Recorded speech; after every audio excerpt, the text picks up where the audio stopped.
pushing so hard.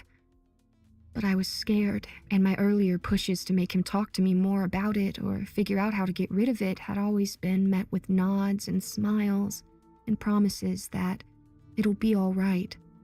The closer we became, the more protective of him I became, even if it meant giving him tough love to make him see reason and stop the thing that was making him sick. For all you know, that thing is controlling you, manipulating you so you don't want to get rid of it. But I'm telling you, I can see how it's affecting you. You look pale and dark under your eyes. Most nights, you're pouring sweat in your sleep, and I know you're not eating like you used to. He was shaking his head, his eyes lowered. That's bullshit, Thomas. You're getting worse. That thing you do, where you can't think of words sometimes, it's happening way more now. You know, his eyes snapped up to mine, anger flashing briefly across his face. I'm not stupid. I know it's worse. The anger passed, replaced with a lost look that made my chest ache. I'm dealing with it, trying to figure it out, but I don't think it's controlling me. It doesn't even sing to me very often. I frowned. But listen to what you're saying. Some implanted thing is singing to you?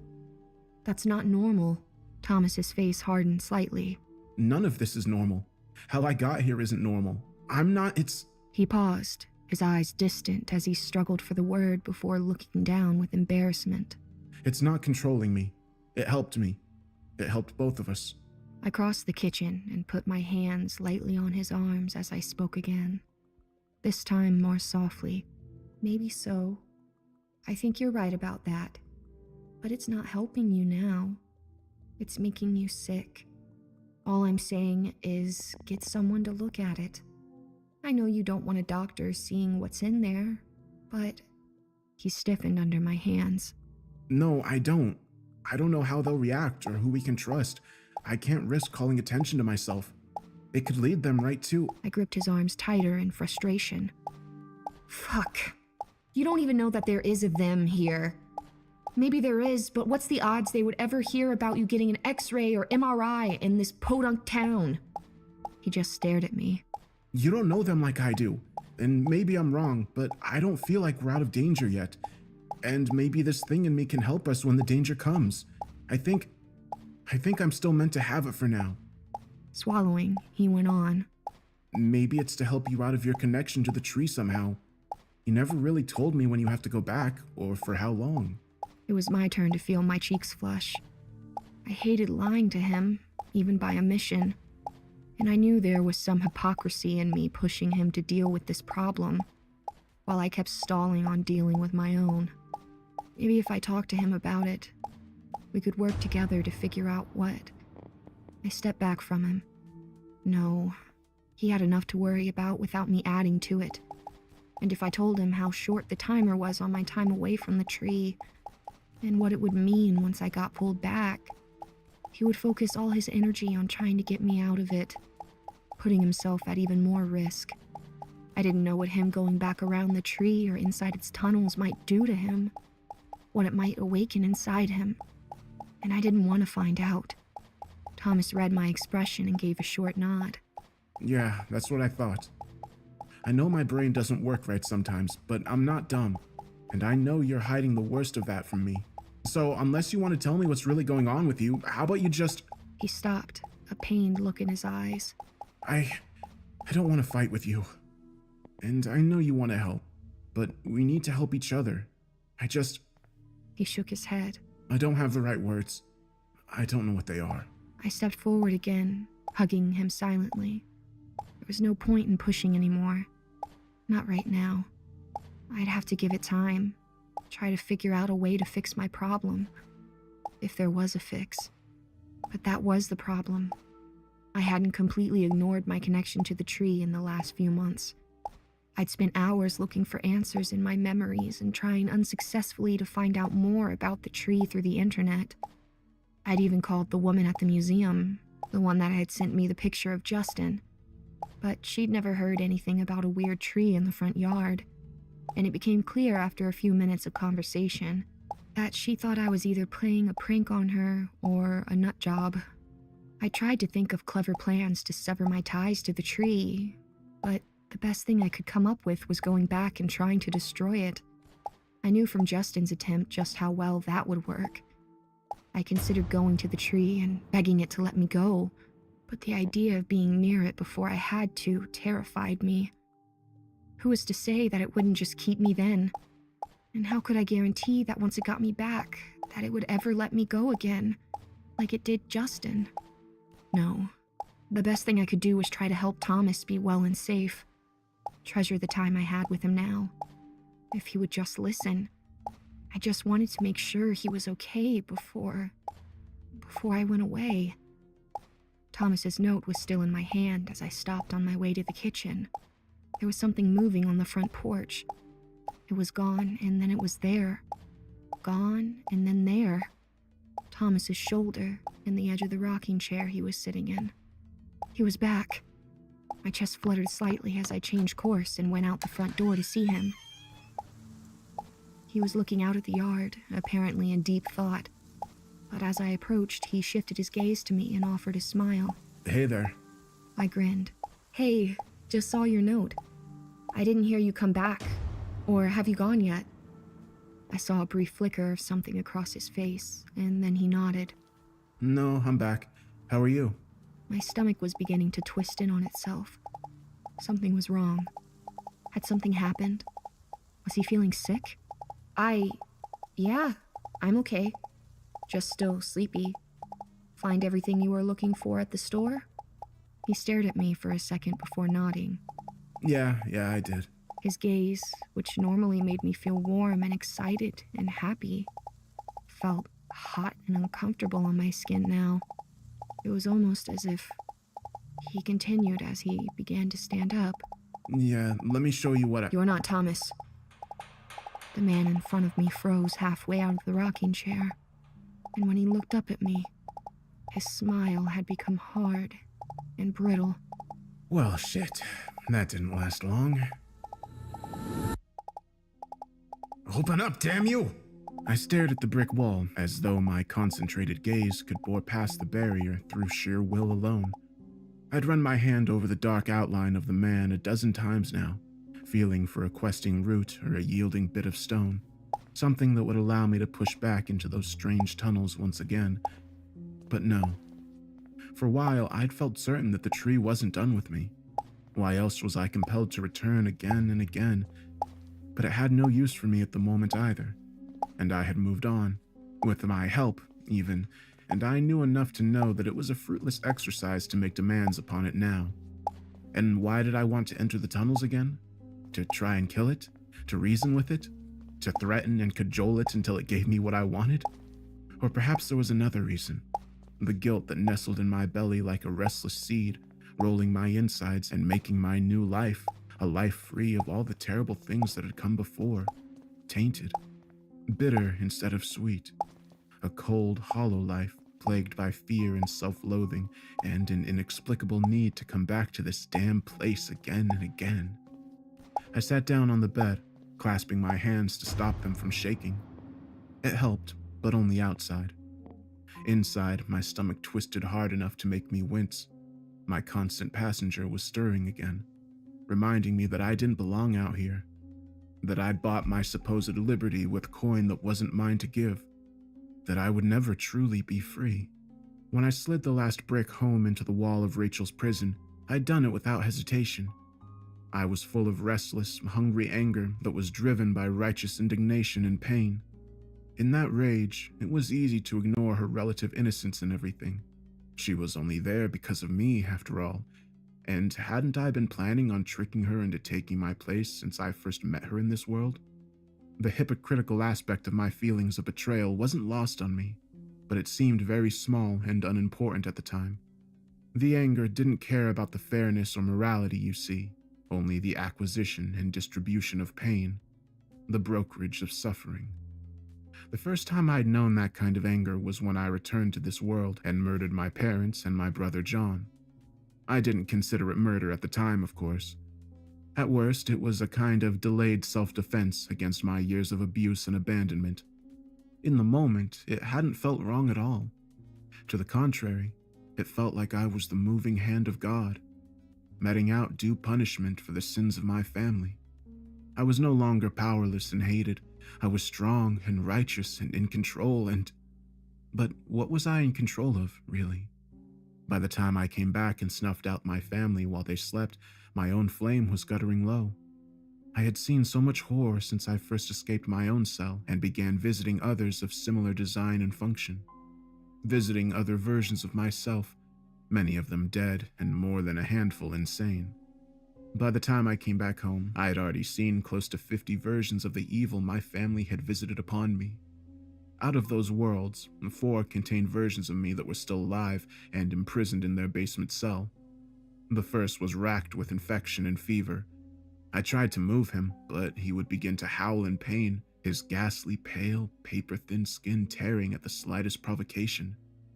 I believed he was beyond reason or sanity, but I still held out hope that I could get him into the tunnel and the tree might heal him or open a path to a kinder world where he might still be saved. Gently as I could, I swaddled him in his rotting linens and tried to lift him again. That was when he pressed his hot, cracked lips to my ears with strength I'd thought beyond his ability.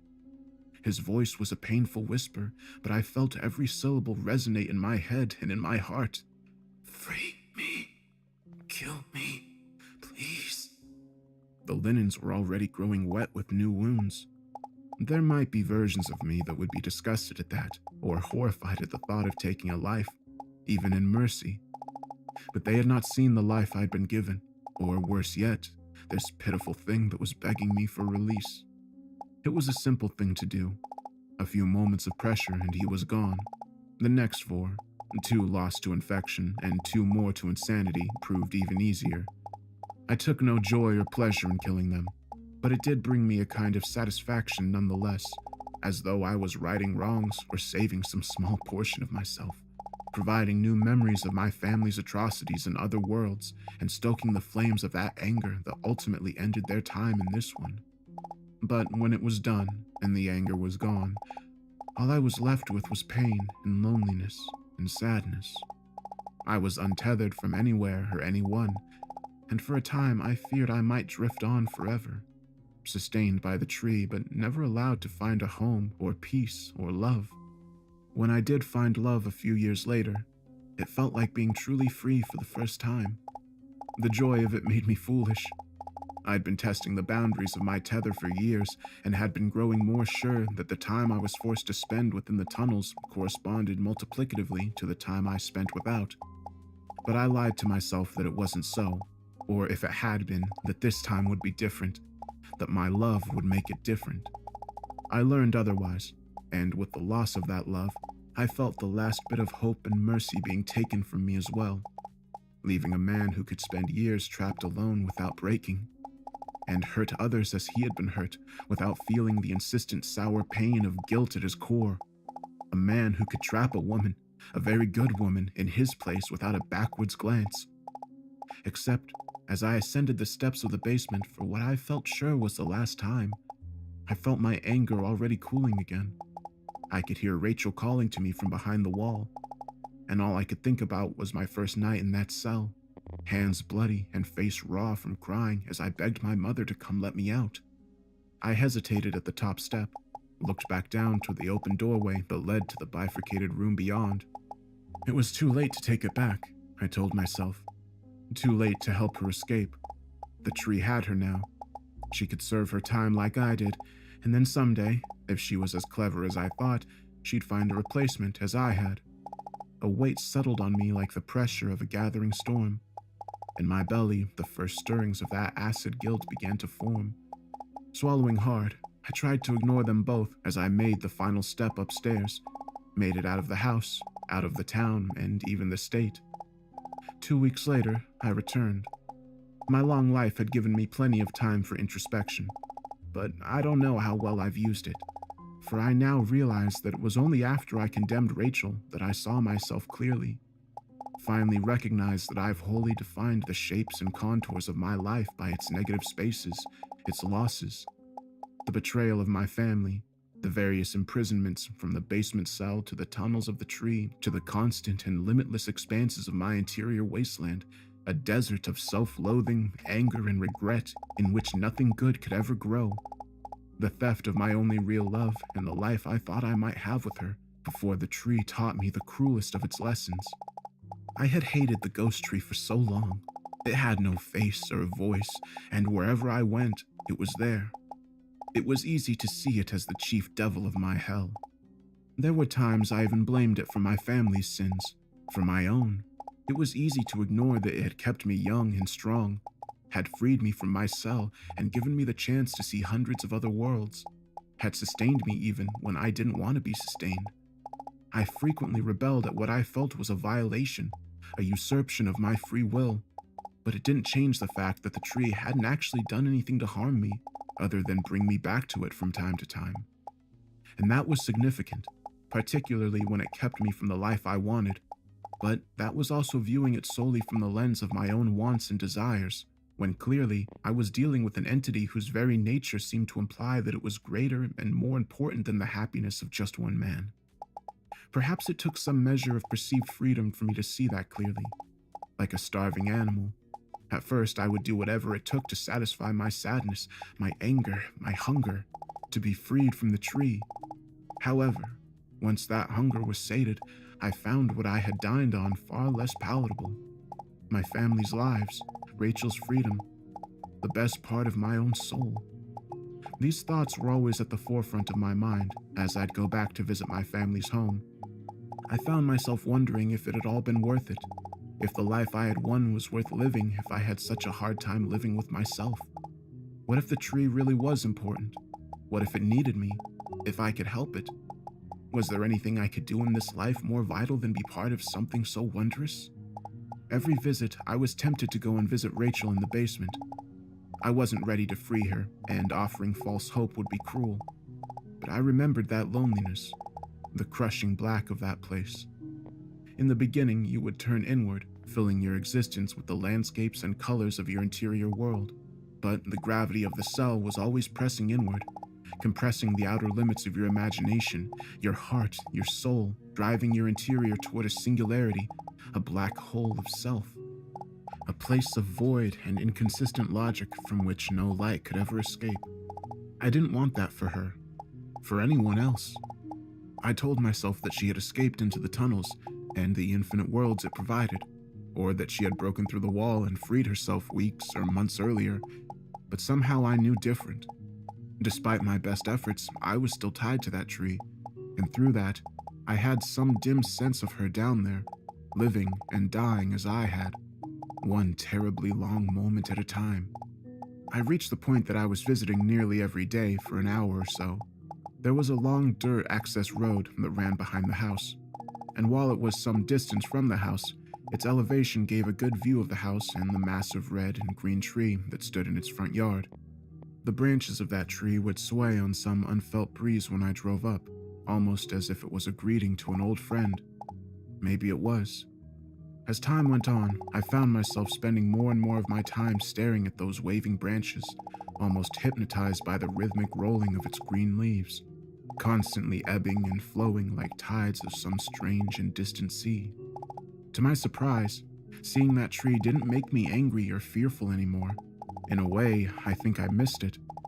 Whether that was a symptom of my growing awareness of myself and what I had done, or some magic of the tree itself, I couldn't say or know. What I did know is that I was growing ever closer to the idea of tearing down the wall I'd put up, of freeing Rachel physically at the very least, and perhaps, just perhaps, asking the tree to take me back instead.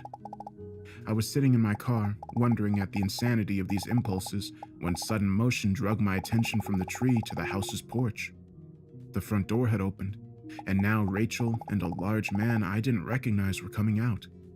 I felt the barest twinge of jealousy as they made their way off the porch. More than that, I felt a pang of loss, a part of me that had seen freeing Rachel as a path towards some kind of redemption, and now had missed my chance. I watched them forlornly as they headed for the road and began walking toward town, my mind abuzz with questions. Where had that man come from? Who was he? Was Rachel safe with him? The irony of that last question wasn't lost on me, and I felt I could judge the answer even from a distance. there was a comfortable ease to the pair as they walked. Whoever they might be to each other, it made me think of that past life I had so briefly, the easy joy of that love. I lowered my head to the steering wheel. What was I to do now? Would this be enough for me to stop hating myself? Stop coming back to the grave of my past? Could I finally be free? I didn't look up at the tree as I pulled away. The next day I was back. I was doing this for me, not Rachel. And besides, I suspected very little had really changed. The tree wouldn't just release her, and that meant that whatever freedom or life she might have, it was temporary. Even with what I'd told her, she would inevitably lie to herself, tell her that the rules of the tree wouldn't apply to her, that she could run from it or beat it somehow. As with myself, it would take time for that hope to be crushed from her. On one hand, that meant she was still doomed to the fate I'd led her to. On the other, it meant that there was still hope that I could save her from it, and in turn, save some piece of myself. My legs shook as I went back down into the basement for the first time. The air down there seemed thick and stale, and I could hardly think over the pounding of my own heart. Each step was trembling and slow as I crossed to the back room and stared at the hole left behind by Rachel's escape. The idea of stepping past the threshold into my old cell was terrifying, but I ultimately sucked in breath and dove forward, as though diving deep into hostile waters. Perhaps the analogy wasn't inept. Even after all this time, I could feel the strange and alien subterranean world that lay on the other side of that far wall. The inherent anxiety and danger of the worlds that lay beyond. Could I really do it? Even if it would listen to me, even if it would take me back and free Rachel, could I really make myself a prisoner again? I glanced behind to reassure myself that the wall was still broken, that the path out was still clear. It was. The cold fluorescent light of the outer space giving the floor a dull but welcome glow. Despite myself and my best intentions, I stepped back toward that light. I couldn't do this. Of course I couldn't. It was madness. I'd have to learn to live with the guilt, accept that I had the right to be happy, move on, and trust that Rachel could eventually figure a way out of the mess I'd brought her into. I was dripping sweat by the time I made it outside again. As I left the porch, I vowed to myself that it was for the last time. I couldn't blame the tree any longer. I needed to take responsibility for myself. Stop being so weak. Leave the past behind. The words sounded hollow as I thought them. And 3 days later, I was back in my spot, staring at the house again. Within a week, I started talking to the tree in the yard, though it never seemed to notice. It took time, but before the year was done, I was making trips back down into the basement like I had today, begging for Rachel's freedom some days, and other days just my own. I often wondered if I was just insane, if the idea was to comfort me. Better that than all the horrors I knew in my heart of hearts to be true. Through all these months, the tree never responded to me, and there were many times where I left the house with some paltry sense of satisfaction. I had tried, after all, tried to fix things, tried to atone, and it wouldn't answer me. I should take it as a sign that I was truly free of its bindings, and that I should similarly free myself from the cold iron grip of my guilt. Enough was enough, I'd tell myself. Time to stop this for good. And then I'd go back, just like I did today, begging for it to open the wall, to talk to me, to give me a sign, even making an offering of sorts in the form of my dearest possession, the pen John gave me so long ago, as though returning it to that terrible place would show the tree I was truly ready to make amends. But it all amounted to nothing. And as before, I left angry and discouraged and disgusted with myself. I slammed the door as I got back into my car. I still parked far away, but the walk back had done little to cool my temper.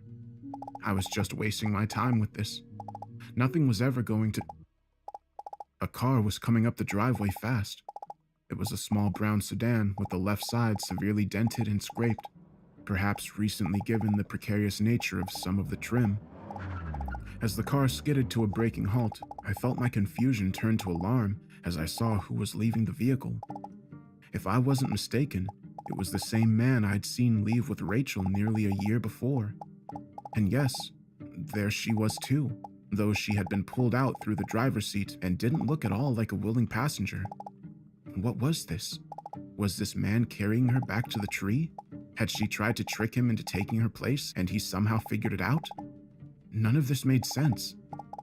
The man was much larger than her, and it took little effort for him to pull her up and onto the front porch despite her resistance. And she was resisting, but only a little. Did she have a plan? Or was this somehow different than I thought? Maybe I was misreading everything, and even if I wasn't, did I really want to get involved? They were apparently arguing on the porch about something. Perhaps it was her copy of the key, for he suddenly turned and kicked the door open with one hard blow before dragging her out of view. No, something was very wrong. I should help, shouldn't I? Or should I leave it to the tree to sort out? Surely it would protect her. Or if not, wouldn't that bring a resolution on its own? I grimaced at my train of thought. I needed to decide what to do, because if I didn't, I had a feeling it was going to be decided without me. Maybe I could just... Another car came roaring down the driveway. This one a small SUV with damage on both sides and a broken headlight and grille. It slowed as it drew near the house, and a man jumped out. It looked like the same man that had just drugged Rachel inside the house. He looked around the first vehicle before seeming to notice the open front door on the porch. I was fascinated as I watched him. Maybe the distance and my own imagination was playing tricks on me, but it was the same man, wasn't it? What did it all mean? I suddenly noticed movement in my vision's periphery and cut my eyes to the giant towering over the overgrown lawn.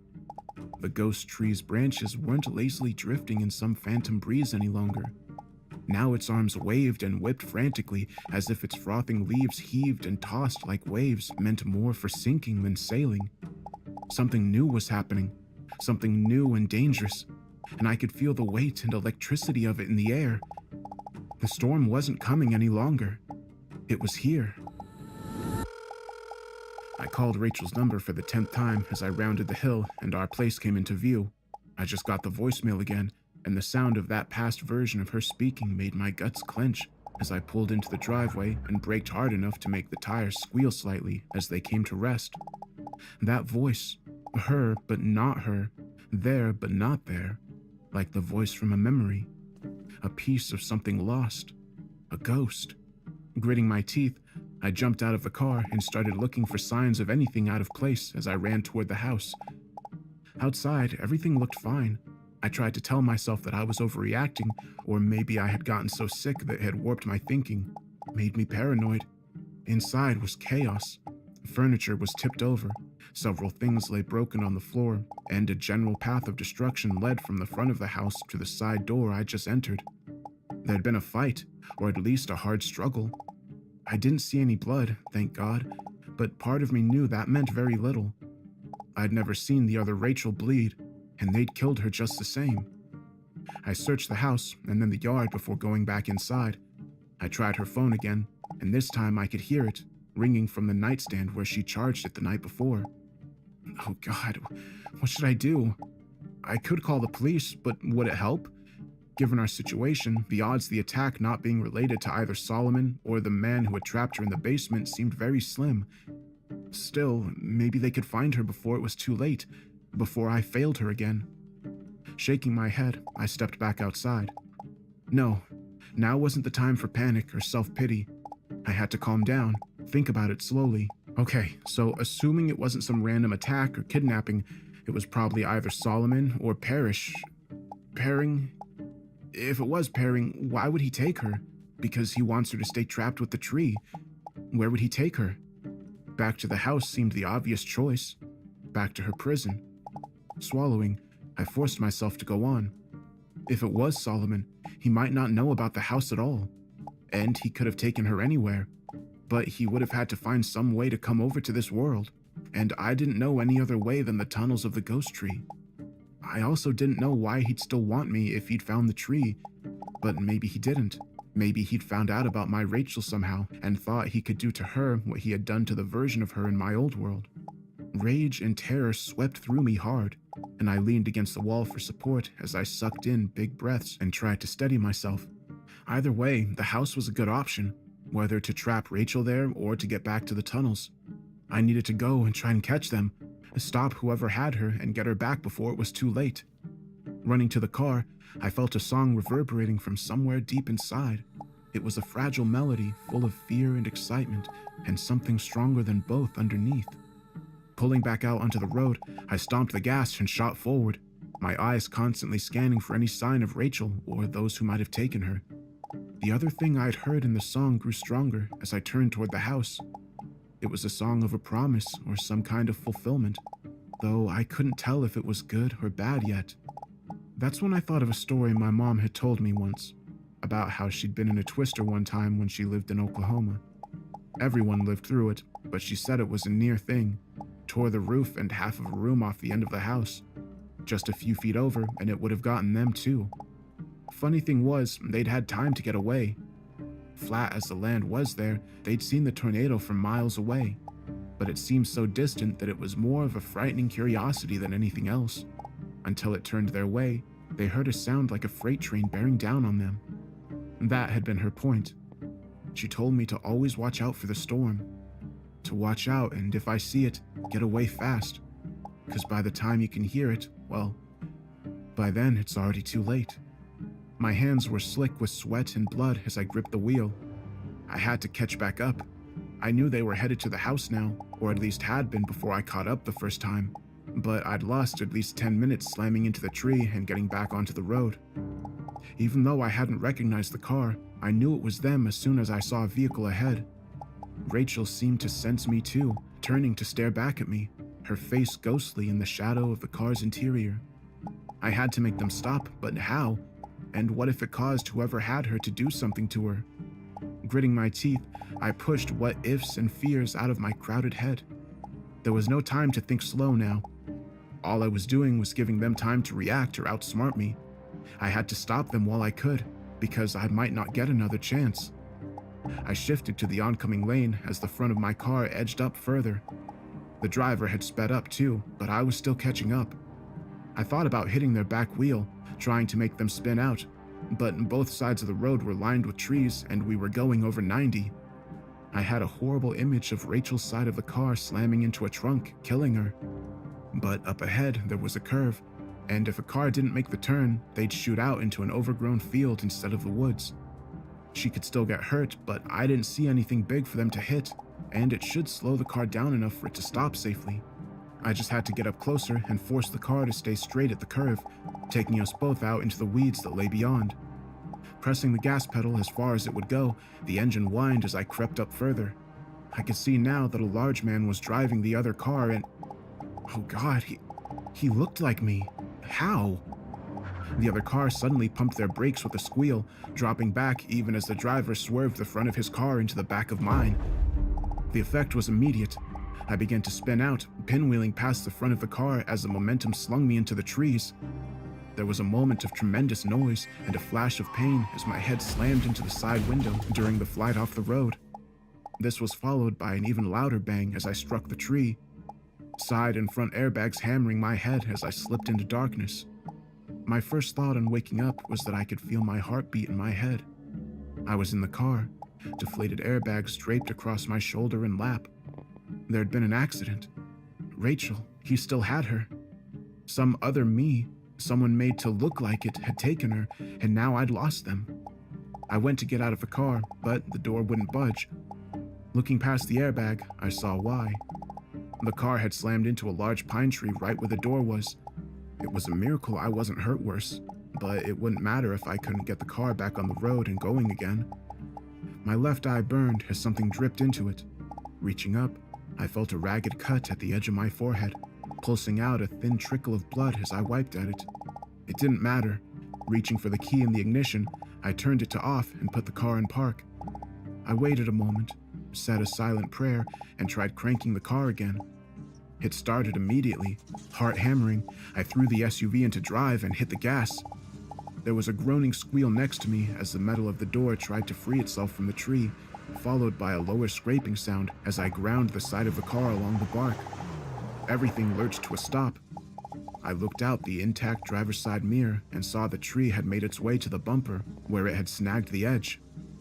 Holding the wheel tightly, I stomped the gas harder and heard a banging screech as the edge bumper buckled enough for me to shoot forward.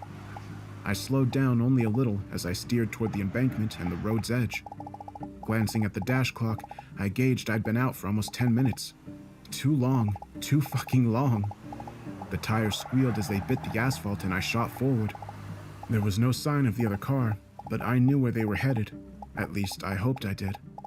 But what if they weren't at the house? What if you've lost her again? I shook my head against the voice, my own voice, trying to focus instead on the soft music echoing from my core. This was still the right path, and I would find her and get her back wherever they took her. And God help me if they tried to stop me. I took the steps into the house in a single bound, only forcing myself to slow as I went to step inside. I knew they were here. The car was here, and they couldn't have gotten far on foot. Besides, it was clear now they were here for either the tree or the tunnel, and there'd been no sign of them in the yard. Still, I had to be careful of an ambush. Pushing the door open quickly, I glanced around inside before heading in. I didn't know the layout of the house, but that was all right. I was pretty sure where they were headed, if they were still here at all. That was my biggest fear at this point, that they'd made it to the tunnels, and despite the thing inside me, I wouldn't be able to find them again. I'd lose them among all the paths and worlds that lay beyond them. My chest tightened with fear at the thought. I had to hurry.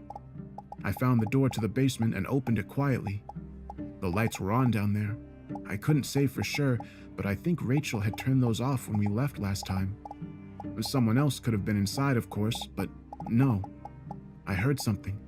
They were down there. A surge of nervous relief twisted my stomach in knots as I started down the stairs. I should have brought a weapon. I'd thought about it in the car when it did me no good. And I hadn't wanted to take the time to search for one upstairs when he could be down here killing her or carrying her through the wall. I flexed my hands as I reached the bottom of the stairs. It was okay. I would stop them either way. I glanced around the room. There was no sign of anything out of place. The door to the second room, the room with the hidden prison cell, was open. Cool glow of fluorescent light pouring from the opening. That's where they'd been. Swallowing, I stepped to the doorway and looked inside. My plan had to be cautious, to go slow and try to spot them before charging in. But then I saw her.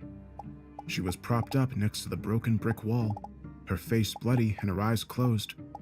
A memory suddenly gripped me. The twin of this beautiful face, long dead and drifting in that hidden, evil place where they'd kept her prisoner until they killed her. No, don't! I let out a whoosh of air as I felt the knife slamming into my stomach. I started to reach for it, but a hand was already pulling it free, only to slam it in again. Looking up, I found a hard but familiar face smiling back at me. I could already feel my head beginning to swim as fire spread across my belly. "They told me you'd be harder to get than this." He smirked as he yanked the knife free, shoving me against the doorframe as my legs began to buckle. "But then again, they told me to bring you back. To bring the thing you've got in you back." He looked at the knife in his hand thoughtfully before pointing its tip at me. "The thing is, I think they'll be satisfied with the woman. She's the same as the one they had, right? And if I kill you," he stepped forward, a cold smile on his face, "then I'll be the last man standing." I hear the voice as though in a dream, familiar and yet not, comforting and terrifying at the same time. Why? It's Thomas, talking about something I don't understand. My head is killing me, and if only he could stop sounding so wrong and... Oh God, I had a flicker of a memory. Not Thomas. Someone that looked like him, taking me back to the house, to the tree, and me arguing with him, trying to convince him that he shouldn't do this while looking for an opening to attack or escape. But he either sensed my growing rebellion or decided it was time to shut me up for whatever he had planned. And as soon as we reached the bottom of the basement stairs, he'd been on me, holding a cloth to my face while wrapping his other arm tightly around my waist. I tried to break free, but it was no use. Thomas or not, he was big and strong enough to keep the cloth in place until the world slipped away. I opened my eyes, recoiling slightly against the brutal onslaught of the light as the room burns itself into view. I was next to the hole leading to the prison room, and there was not Thomas. And there... Oh no. I knew my Thomas right away, and seeing both of them together just made their differences all the more obvious. The man standing above Thomas has a tension to him, a coil of anger stretched tight across some chasm where his heart should be. His back is to me, but I can tell by his posture that he's readying himself to attack, even as Thomas tries to get up. He's going to kill him. I feel something lurch in my chest as I catch a glimpse of Scarlet on Thomas's stomach, between the other man's legs. He's already hurt. I've got to help him. If I wasn't so fucking out of it and weak feeling. But I have to do something. I can try to distract him. But what if that isn't enough? I need a weapon, maybe the leg from the bed I was using. But what if I can't hit him hard enough? Or... Fuck. Can I even stand? I have to hurry, or it's going to be... I see an unfamiliar glint of metal shining out from on top of the chest in the prison room. What is that? Where did it come from? I pull myself closer. Thomas was talking to the man now, but I couldn't focus on what was being said.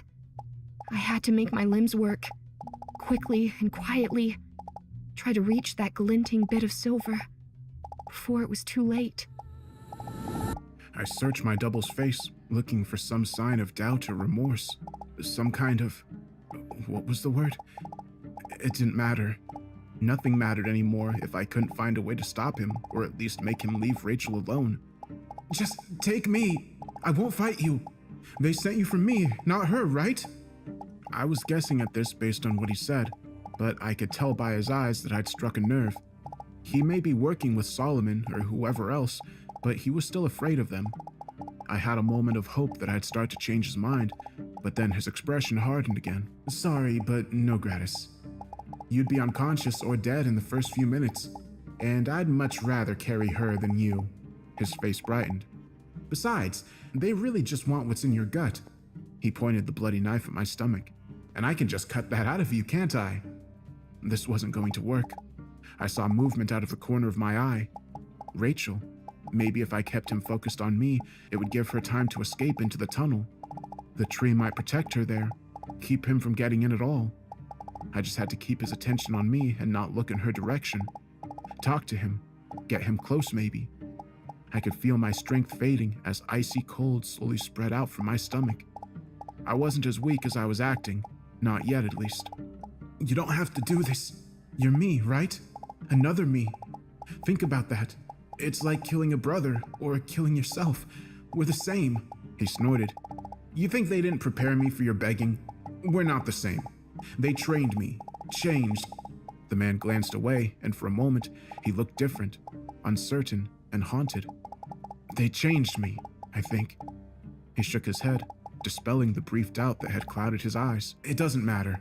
The only thing that matters is surviving, taking what's mine. What you've stolen from me just by existing. His smile widened. You see, killing you will solve pretty much all of my problems. I looked down to see Rachel, teeth gritted as she pulled a piece of metal free from his leg and slammed it against his ankle. Howling, he turned toward her, kicking Rachel in the shoulder as he pinwheeled backward toward the wall next to me. I didn't hesitate. Reaching out as far as I could, I grabbed his good ankle and yanked hard, sending him to the concrete floor with a grunting whoosh of air. I couldn't waste any time now. My limbs felt loose and spongy. The world was swimming as I pushed myself up the wall to a shaky standing position. I looked at Rachel. She was in pain, but seemed okay. No time to check on her now. Forcing myself forward, I cradled my oozing stomach with one hand as I held out the other for balance. No time to go slow. I had to get it before it was too late. The sledgehammer was where we left it, propped against the inner wall of the secret bedroom. It barely moved when I tried to pick it up. It was almost impossibly heavy. But no, I could move it. I would. I had to. Taking the other hand away from my stomach, I gripped the handle with both hands. It was slick with my blood now, but I could at least drag it out of the hole and towards the other version of me. He was already rolling over, trying to get to his feet again. Once he did, even with a hurt leg, I didn't know if I could stop him. In the moments between moments, I saw what I had to do, thought slow so I could act fast. Gripping the handle tighter, I yanked the sledgehammer forward and up, using my whole body's momentum even as my limbs began to go numb and my stomach felt like it was ripping wide. There was no time to think about aiming or worry about failing. I was just doing what needed to be done. What would be done. It could be no other way. The iron head of the hammer swung through its arc, and even when it struck the back of the other Thomas's head, it barely slowed. Instead, it drove him back to the ground with a sickeningly wet crunch that changed to a pulpier sound as his skull broke open on the floor. The vibration from the impact shook the hammer from my grip, but it didn't matter. He was dead, and Rachel was okay, and I gasped as I hit the ground. What was... Rachel was over me now, her eyes filled with tears. You're going to be okay. I'm going to find something to put on your stomach and find a phone and... I reached up and touched her face. No time. Her eyes widened. No, there is. I'll be right back, just... She trailed off as she started to stand. I grabbed her arm with a hand that felt strangely disconnected. Everything was so odd now. I didn't feel like I had a body, or if I did, it seemed far away. But my mind, I felt like I saw everything clearer, like I could think more clearly than I ever had. I distantly felt that stranger's hand give her arm a weak squeeze. The tunnel! Get us to the tunnel! I felt numb as I helped Thomas into the tunnel. I'd never worried the wall wouldn't open for us, and my fears of traveling down those never-ending, glowing paths seemed a small thing now, because everything was eclipsed by the stark terror that had seized my heart. It had begun when I saw the thickening stain at Thomas's stomach, but it had taken firmer hold when I looked up into his face. He was dying, and he knew it. I didn't have to question the logic of going into the tunnel. I already knew the tree had some ability to stave off hunger and aging, so the idea that it could choose to sustain or even heal someone wasn't that big of a leap. Beyond that, Thomas had his intuitions, and whether it was from the thing those bastards had put in him or something else, I knew they couldn't be discounted. So we went into the tunnel, Thomas helping me as best he could. He pushed himself along the ground as I pulled him, and once we were inside, I lifted his shirt to look at his wounds. God, that fucker had almost gutted him.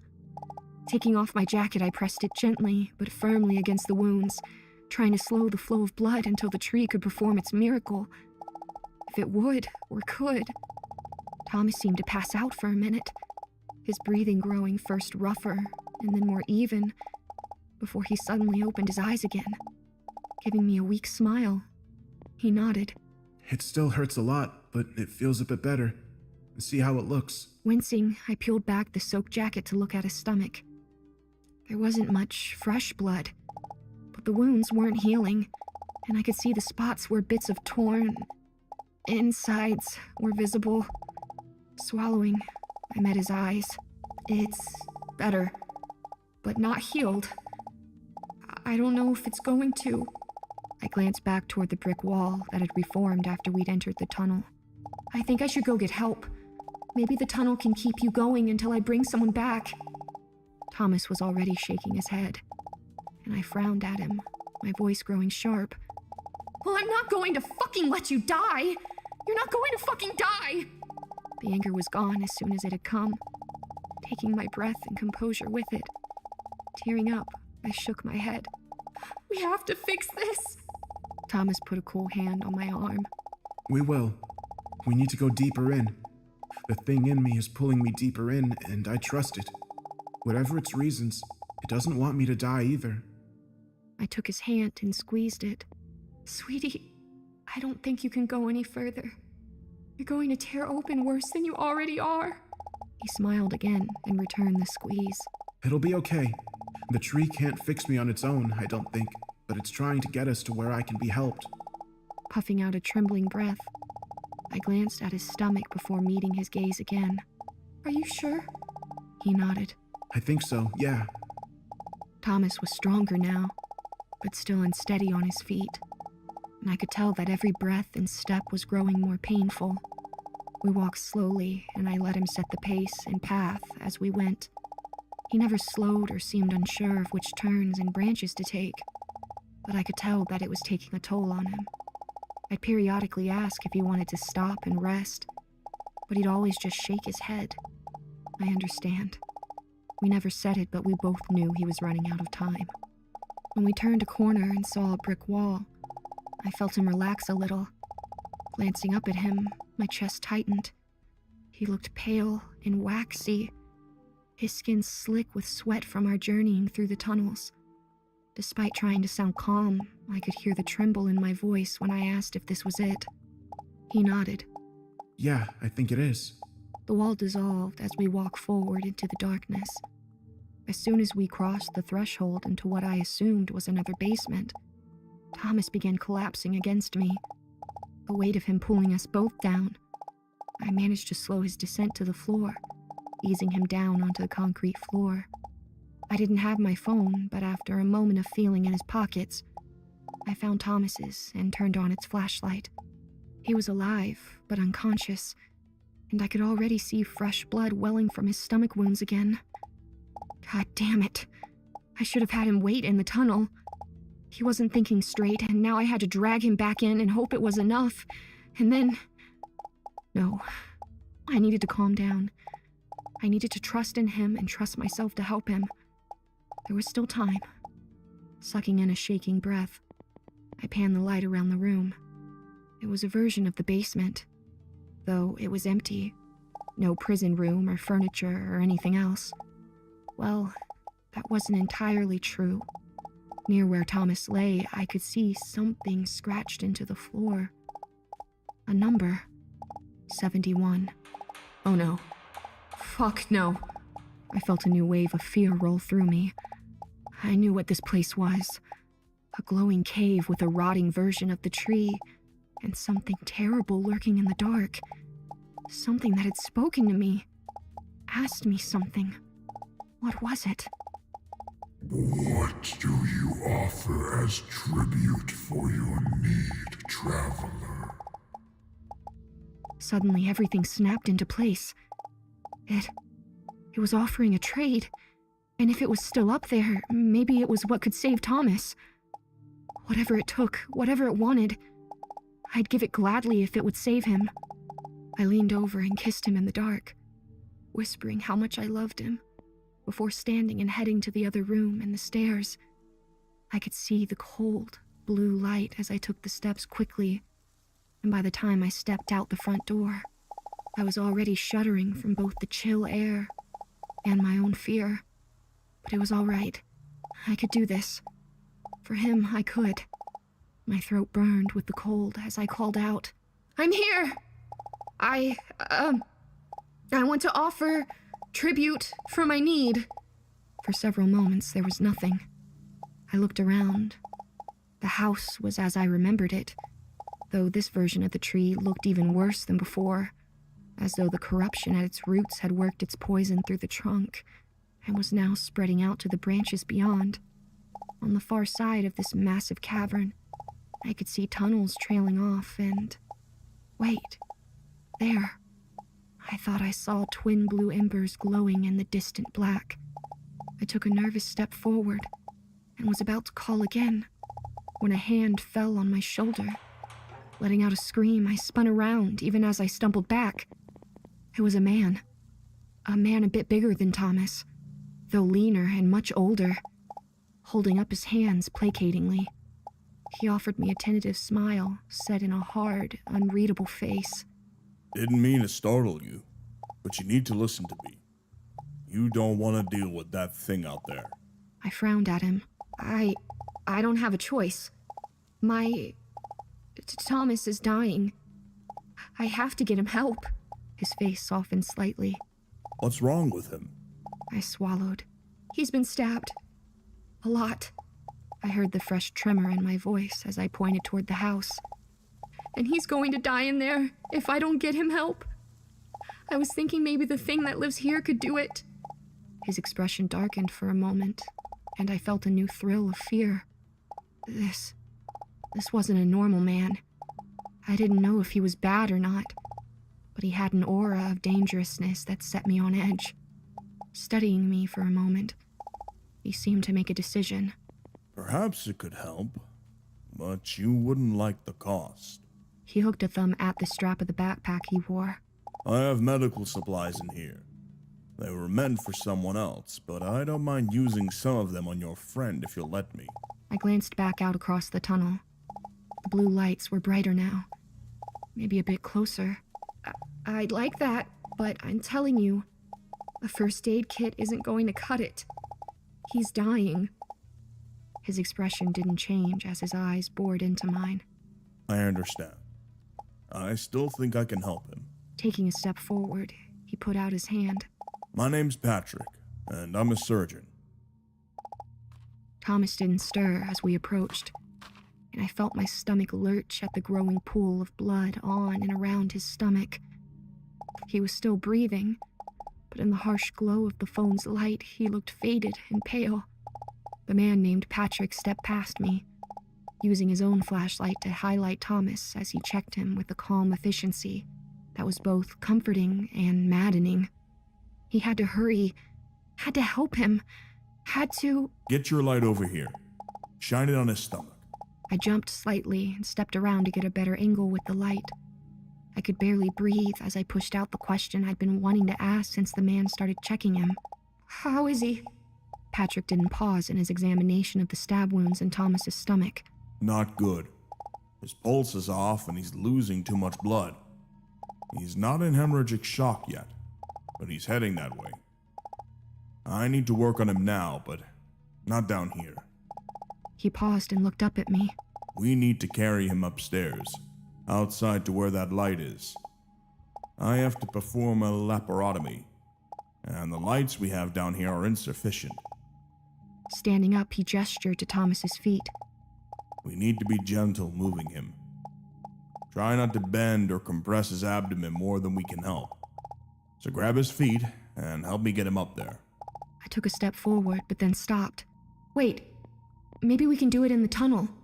Patrick gave me a confused frown. We got here through a tunnel that appears in this back wall. I walked to the wall, but nothing happened. I felt panic surging through me as I turned back to him. It's not... the tree, it has to let us in. But the tunnel stops the bleeding and can help him. The fear I felt boiled into anger as I turned back to the wall and slapped my hand against it. Let us fucking in, you piece of shit! He's going to die because of you! You fucking let us! I trailed off as I felt a hand on my shoulder and turned back to see Patrick looking at me somberly. His gaze sharp but not unkind in the ambient glow of my light. I believe you, but it's not working right now, and we don't have time to wait. So get his feet. I tensed at every bump and jostle as we carried him upstairs, but it went much smoother and quicker than I'd expected. Despite his apparent age, Patrick was very strong and sure-footed, and in a couple of minutes, Thomas was laid out on the front porch as the doctor handed me his flashlight. He immediately started digging in the bag he carried, laying out a strip of paper and then spreading out a line of medical supplies. The stuff I have is limited. I brought enough for first aid, simple emergency, surgery, and initial treatment of burns or infection. But my space was at a premium, as I had to make room for food, water, and other supplies as well. He paused and looked up at me. Pay attention to this. He glanced back at a row of tools and began pointing at them. Scalpel, forceps, hemostats, syringe, retractors, needle, PGA suture, PDS suture. He began rolling up his sleeves as he met my eyes again. You keep the lights where I tell you, hand me things as I ask for them. I'm about to open up these wounds more so I can see the degree of damage and try to repair them. I'll likely need you to hold open some of these wounds with a retractor at times. Got it? I puffed out a shaky breath and nodded. I'll do whatever you need. He offered me a smile. Good. Let's get started. Time slipped to and fro as he worked, crawling and rushing at the same time. I was still terrified that Thomas might not make it, but that fear was in the background now. Part of that was due to seeing Patrick work. He moved with a quick grace and self-assuredness that told me he knew what he was doing, even if I didn't know myself. But a lot of it was my focus on making sure I did my part. lit what he needed lit, handed him what he asked for, pulled back an opening when it was required. Despite the cold air in the cavern, I could feel sweat running down my back as Patrick suddenly paused and looked at me. There's something in here. Not at the wound sites, but close by. It could be a surgical implant, but it feels irregular. You're sure it was a knife he was stabbed with, right? I swallowed and nodded. And no signs of it breaking or looking like it left something in him? When I shook my head, he frowned slightly. Any idea what it could be? I glanced past him to the corrupted version of the tree sitting some distance away. Yeah, the tree. The tree over there is part of a tree on a lot of different worlds. Maybe all of them.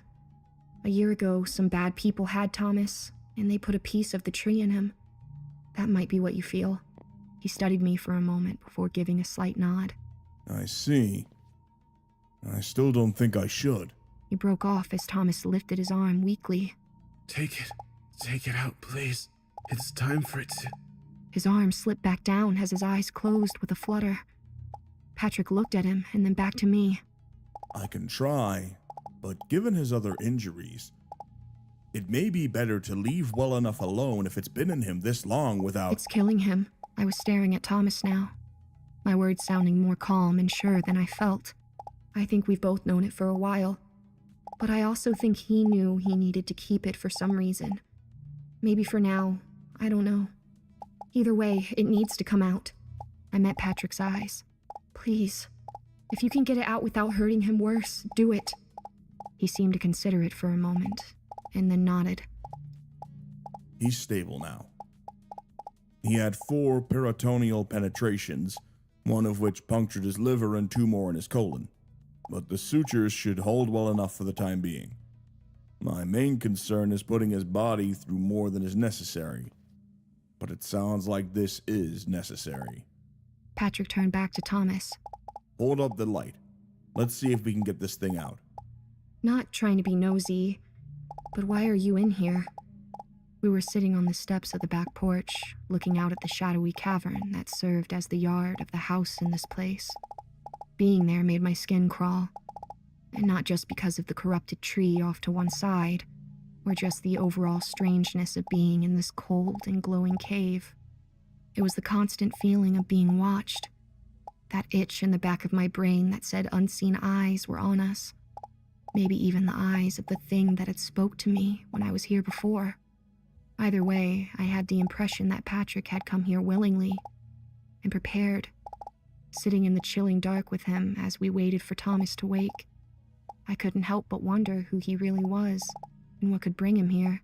I'm, odd as it may sound, just passing through.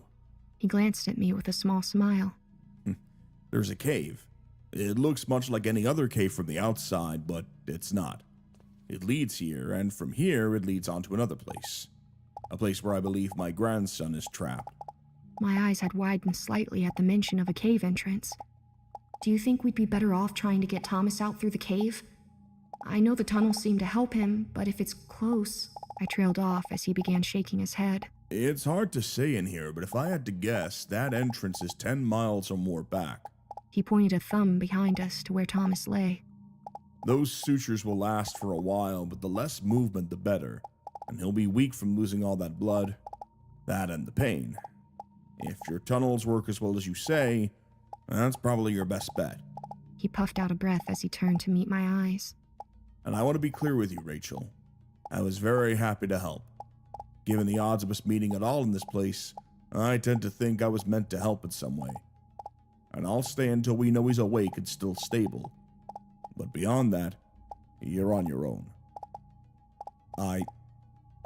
There have already been too many sacrifices to get me here. Put me on a path to where I can possibly help Jason, my grandson. I can't squander all of that now. Rubbing his mouth, he let out a small sigh.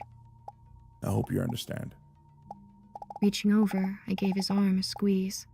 I do. I do just about anything to save the man laying back there. And he already has done just about everything to save me. So I get it.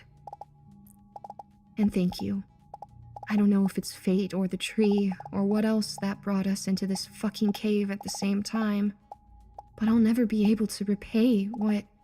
Tribute. I froze mid-sentence, and I felt Patrick tense under my hand. Though the word had been in my head, he had heard it too. Heart pounding, I looked out at the cavern, hoping to see nothing, or, at most, those strange glowing flames in the distance. Instead, I saw a horror moving toward us across the cave floor. Its head was like a skull, stretched long and wrong, with pointed cheeks holding twin indigo flames above a crisscross mouth full of glass needles. Pale, almost translucent skin that seemed to swim with spots of darker color glowed with the blue shimmer in the light of the cavern, stretching down from its head to a torso that was thin but muscled, and long fingered hands that seemed to have bits of black rot or bone jutting from their tips. It was an impossible monster, and it made even less sense as my gaze went lower.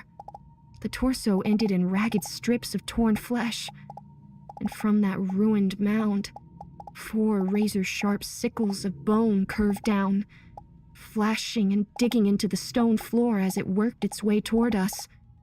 I started to stand up, wanting to grab Thomas and drag him toward the basement, but Patrick grabbed my hand and gave it a squeeze. When I looked at him, he shook his head slightly, never taking his gaze off the creature that had come to stop a few feet in front of us. Do you come to offer tribute for your need, or safe passage? Its blazing eyes were hard to read, but I got the distinct impression it was focused on me, not Patrick. I didn't know how to respond, or if I should even try. When it spoke again, its voice, which was already icy and hard, was almost painfully cold. Or are you merely a trespasser? I had to think. It had mentioned safe passage. If I had to offer it something to get us out of here safe, I would. And if that wasn't good enough, I'd offer more just to get Thomas back into the tunnel.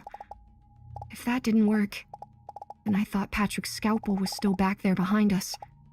The thing towering over us had to be at least 10 feet tall, and I knew I had little chance of actually killing whatever it was.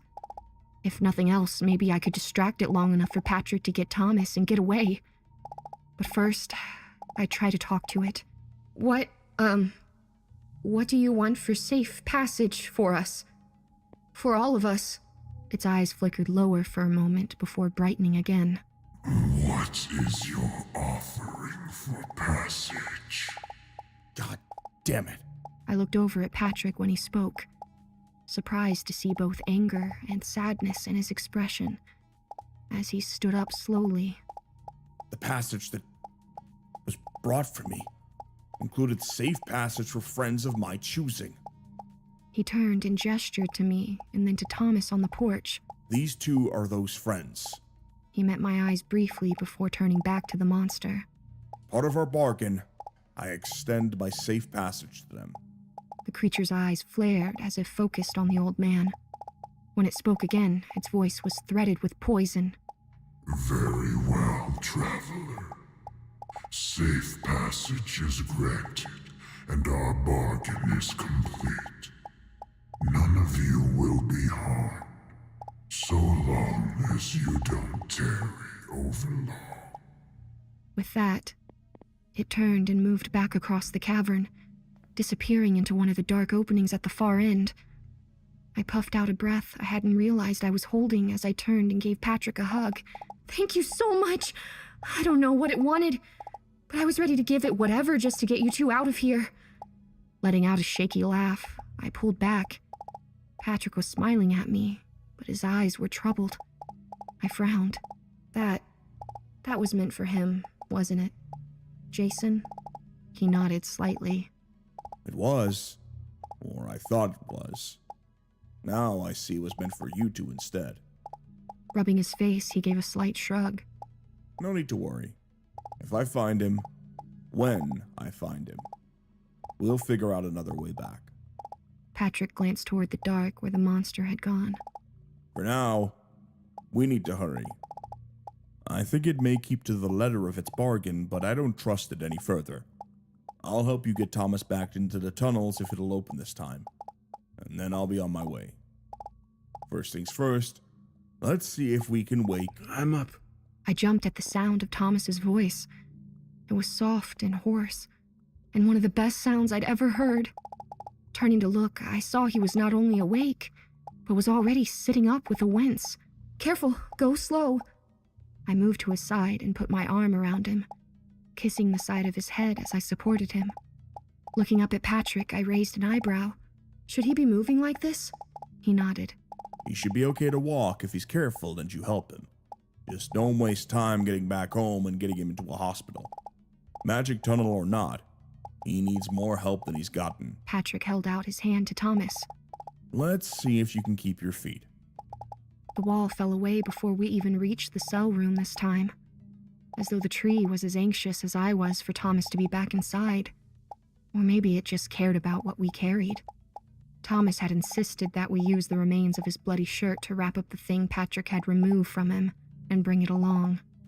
I felt its weight inside of my jacket, the small piece of red wood covered in bits of new green growth, and shuddered at the dread coiled in my stomach. The cutting was just another reminder that we weren't done with the tree yet, and it wasn't done with us. Still, for the moment, I was grateful. While I was worried with every step Thomas took that he might collapse or start bleeding again. So far, he seemed alert and, if not strong, at least not so weak he couldn't walk. When we reached the threshold of the tunnel, Patrick let him go and stepped back. He was looking past us at the soft, golden light coming from the tunnel that had appeared. That's really something. Do you know how to get back home? I frowned slightly. Not exactly, but between the two of us, we'll figure it out. I used the light on Thomas's phone to highlight the number etched into the concrete behind Patrick. The tunnels go to different worlds, different versions of this house. Some of them have numbers. This one's 71. We'll keep looking until we find number 1 again. Patrick raised his eyebrows. I see. Well, I don't know if your home is even the same as mine then.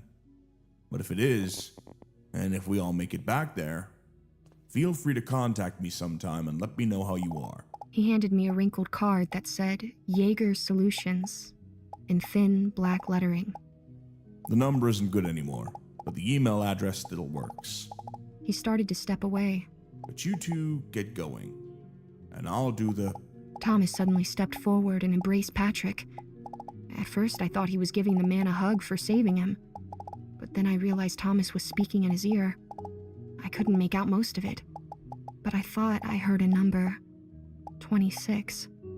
Patrick nodded to Thomas as they stepped apart, and then gave me a last smile before turning and heading away in the direction of the stairs. His expression had been troubled at the end, but I could ask Thomas what he told him later. For the time being, getting out of this place and into the tunnel was more important. Within moments of crossing into that golden light, I could feel Thomas growing stronger. He still leaned on me for support, but more for balance than anything. And more than once I had to tell him to slow down and take it easy as he picked up the pace. "Do you know where you're going?" I tried to keep the hope out of my voice.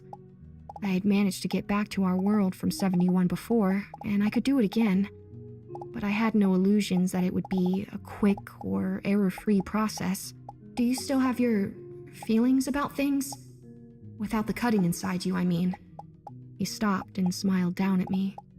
Even with the improvement, his face was slick with sweat after a few minutes of pain and exertion. No, I don't think so. But I do have something. I don't know. It's like I'm guessing, but I know I'm guessing right. Thomas frowned. That sounds dumb, but I think it's right. I nodded. "Well, let's just take it slow and see. The main thing is you don't overdo it and we get you to a hospital as soon as we can." Squeezing me with the arm I was supporting, he nodded. I'm okay. I think I know where we need to go. We kept walking, and every time we came to a turn or branching path, Thomas paused only a moment before picking one and continuing on. As time passed, I could feel the weight of him increasing again. He was wearing himself out, and I didn't know that he couldn't do more harm than the tunnel and Patrick's work could mitigate it. I was about to make him stop for a bit and rest when I saw an opening in the distance. I glanced at him. Is that it? He grinned at me and nodded. Yes, this is where we need to go. Thomas picked up his speed again, and this time, I let him. We'd have to be careful when we crossed the threshold. I didn't want him to collapse again. But we'd get out, get to the car, and I'd drive us into town to the hospital. This wasn't the basement. It wasn't a basement at all. I'd been here before. A large chamber of roots with a burned pedestal of branches in the middle. What Phil, or Justin, had called the heart room. I stopped and looked at Thomas. He didn't look surprised or disappointed, and his eyes were clear as he looked around the room. I could hear the fear in my voice when I spoke. This isn't the way out. This is the wrong place. A chill of recognition shot up my spine as a voice sounded from behind us. Phil's voice. Justin's voice. On the contrary, Rachel, you're exactly where you need to be. Med bonusen, ja. I could see fear and anger in Yeah. Rachel's face as she stepped in front of me. Her body tensed as she brought her hand up. Hallo. Something flashed there.